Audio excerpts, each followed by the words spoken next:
Assalamualaikum warahmatullahi wabarakatuh. Sebelumnya perkenalkan, saya Arif Maulana Aditya dari kelas 4 KPIA dengan NIM 19 17 10 20 12. Pada kesempatan mata kuliah praktek public speaking kali ini akan sedikit mengulas tentang sepak bola di Indonesia.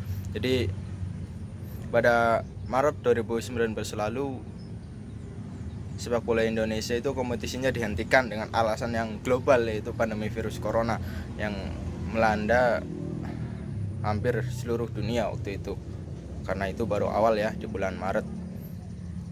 Nah, dihentikannya kompetisi sepak bola ini pasti memiliki banyak dampak yang tidak sedikit, dampak yang tidak hanya merugikan satu pihak, namun berbagai pihak.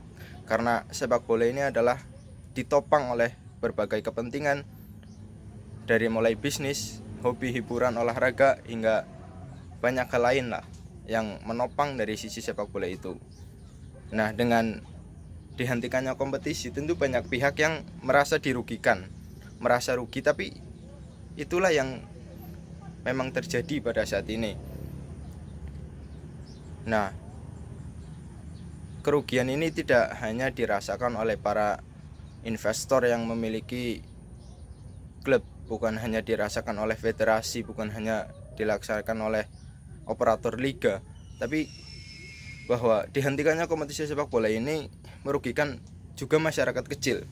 Masyarakat kecil yang berjualan di stadion ketika ada pertandingan, masyarakat kecil yang bekerja di berjualan merchandise seperti halnya jersey, gantungan kunci, atau lain sebagainya seperti scrap, itu juga merasakan dampak. Karena dengan dihentikannya sepak bola, maka antusiasme dari masyarakat kepada sepak bola juga menurun. Nah, otomatis penghasilan atau daya tarik masyarakat kepada produk-produk yang dibuat oleh mereka juga menurun. Nah, ini kembali dampaknya kepada faktor ekonomi lagi.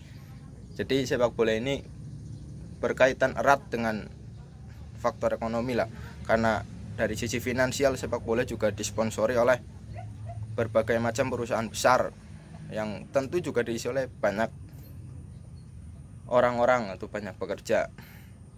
Nah, akhirnya pada bulan kemarin, setelah diadakannya rapat besar antara pemilik klub, pemilik saham, operator liga, federasi, dan juga kepolisian Republik Indonesia, jadi operator liga ini mengusung sebuah turnamen sebagai pengganti daripada liga yang dihentikan. Nah, tujuan dari turnamen ini selain untuk menjalankan kembali kompetisi, roda kompetisi yang sempat terhenti, juga menghidupkan kembali sisi ekonomi serta daya tarik masyarakat kepada sepak bola.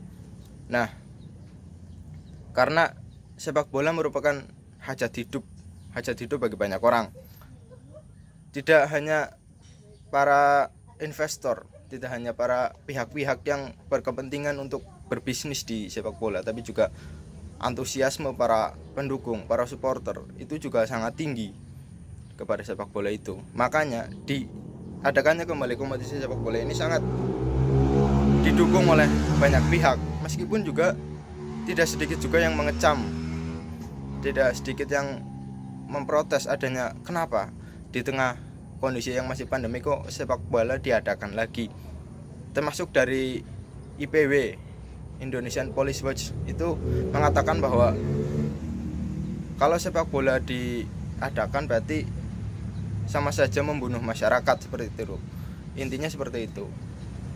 Nah, anggapan ini dapat dikatakan wajar lah ketika dalam situasi seperti ini memutuskan untuk mengadakan kembali sepak bola. Tapi tentu antara PSSI, Kepolisian Republik Indonesia juga memiliki alasan kuat kenapa mengadakan kembali kompetisi sepak bola di tengah situasi seperti ini, dengan berbagai pertimbangan dan juga berbagai regulasi serta pastinya protokol kesehatan itu diutamakan. Padahal di awal sudah dikatakan bahwa kompetisi sepak bola setiap 2 minggu seluruh pemain yang terlibat, bahkan ofisial yang tidak terlibat dalam pertandingan pun akan diswab setiap 2 minggu sekali.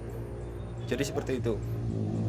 Juga dibatasi setiap stadion yang mengadakan pertandingan itu dibatasi jumlah orang yang masuknya.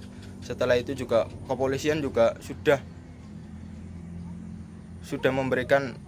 mewanti-wanti lah untuk para supporter dari klub sepak bola untuk tidak melakukan aksi semisal nonton bareng atau datang ke stadion. Ketika ada supporter yang datang ke stadion dan melanggar aturan itu, maka denda akan dilangsungkan ke klub. Jadi ketika supporternya melakukan sebuah kesalahan, klub lah yang akan merasakan dampaknya. Jadi disitulah ketegasan dari aparat keamanan yang seharusnya didukung. Jadi seperti itu berjalannya kompetisi sepak bola lagi di Indonesia. Tunja memiliki lika-liku yang panjang, memiliki berbagai perdebatan, melalui berbagai perdebatan seperti itu. Jadi saya kira cukup seperti itu sedikit tentang sepak bola di Indonesia. Semoga dapat menyampaikan informasi yang baik, yang dapat bermanfaat bagi teman-teman semuanya. Sekian dari saya. Assalamualaikum warahmatullahi wabarakatuh.